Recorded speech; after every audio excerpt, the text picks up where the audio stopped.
So there's a comment under one of the videos on the channel, and the commenter is named Aragorn. He's saying, but according to all Islamic books, and especially the Quran, they say that in the end, only Muslims will go to heaven.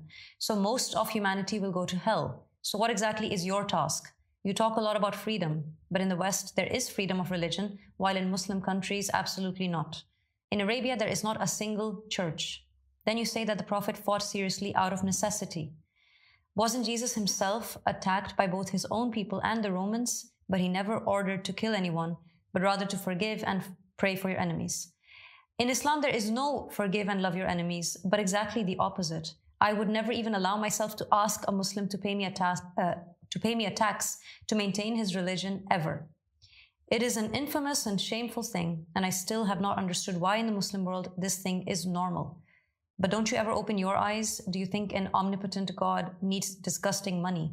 May God guide you, my friends. Okay, that was an intense question. Yeah, let's take it step by step. I want you to reread it line by line. Yes, absolutely. So Aragorn says, but according to all Islamic books, and especially the Quran, they say that in the end, only Muslims will go to heaven. So most of humanity will go to hell. Okay, stop right there. First off, that's a total misrepresentation. And in fact, the Quran indicates the opposite. And it kind of chastises the Jews and the Christians whom state that only Jews will go to heaven or only Christians will go to heaven. And the implication and the teachings of Muhammad and the family of Muhammad, as well as the Quran, is that good people go to heaven, people with good intentions that have their hearts in the right place. Those are the ones that enjoy a good afterlife, and not just people who call themselves Muslims by name. In fact, there are narrations from Muhammad and the family of Muhammad that parallel exactly what is said by Jesus in the Gospels. You have Jesus in the Gospels saying that not everybody who says to me, Master, Master, will enter into the kingdoms of heaven. In fact, he will say to many of them, I did not know you. Right. The same thing takes place in Islamic narrations. The Prophet Muhammad in the hereafter, he witnesses his companions coming to him, and then they start to go in the opposite direction, or they start to make a turn for a different direction. And then he yells out, he says, my companions, because they're heading towards hellfire. And a voice says to the Prophet Muhammad, you don't know what they did after you. Mm. And so even the Prophet's companions were not guaranteed heaven. So whatever it is that he's trying to imply in the beginning, this is inaccurate. Right. He continues and says, because most of humanity will go to hell, what exactly is your task? My task is to save people from going to hell, to invite them towards the truth, to righteousness, to following the divinely appointed guide in every day and age, to pledge allegiance only to God through his messenger that acts as his mouthpiece and upholds the commandments and the laws of God and not the laws of man. The comment continues and he says, you talk a lot about freedom, but in the West there is freedom of religion, while in Muslim countries, absolutely not.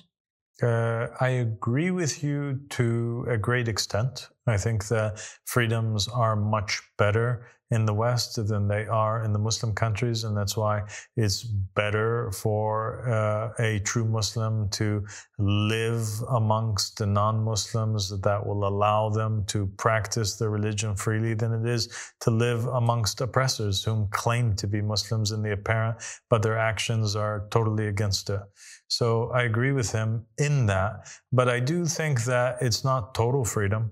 I think that the difference is that in the Middle Eastern countries, they will come and they will arrest our followers and they will imprison us, or they will assassinate us. They will crack us upside the head with, their weapons or their guns, as they have done to many of the followers of the Ahmadi religion of peace and light, the Ansar of Imam al-Mahdi. But in the West, they deal with individuals that they don't like their beliefs, or individuals that they don't like their presence in other ways.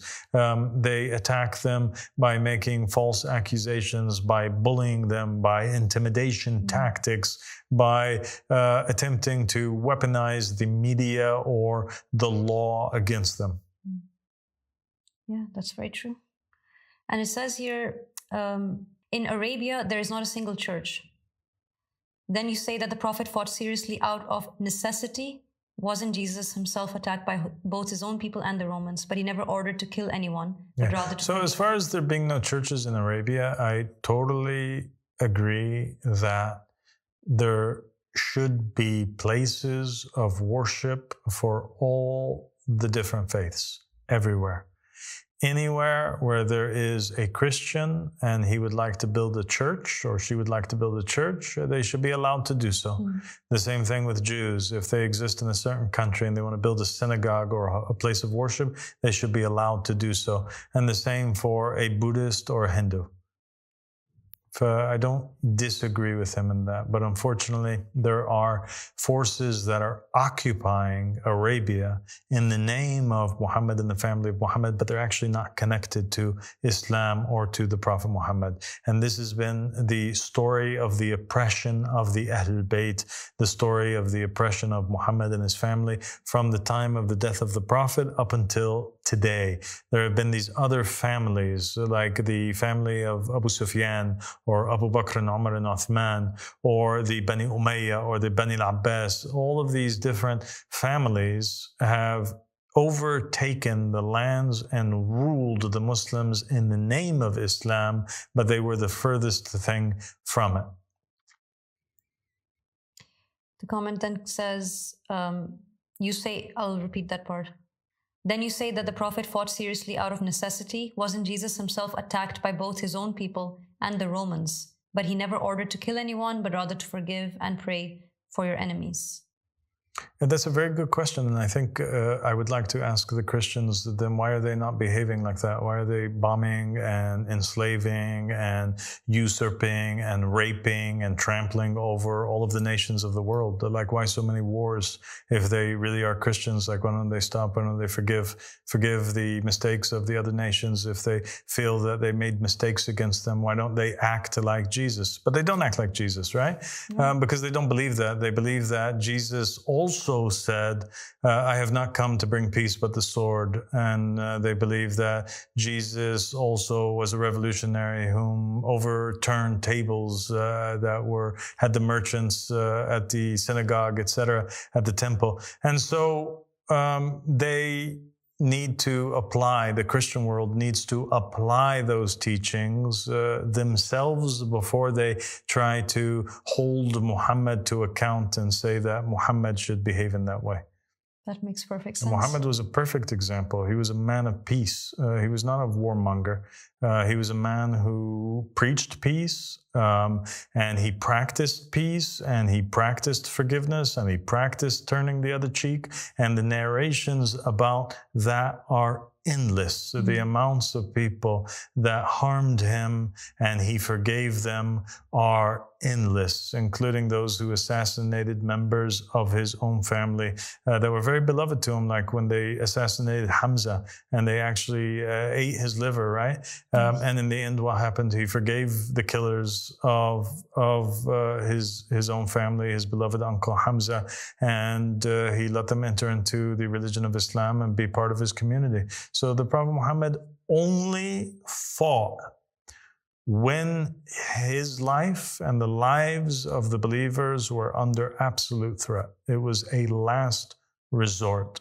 And Jesus would have done the exact same thing had he had more faithful supporters than the 12 disciples, that one of them sold him out and the other 11 pretty much fled the scene, with the exception of Simon Peter, who fought for a moment but then denied Jesus 3 times afterwards. So Jesus didn't have anyway the support. Had he had the support, he would have acted differently. Or else what's the point of him coming a second time and doing it? Right? That makes a lot of sense. Yes. He then says, in Islam, there is no forgive and love your enemies, but exactly the opposite.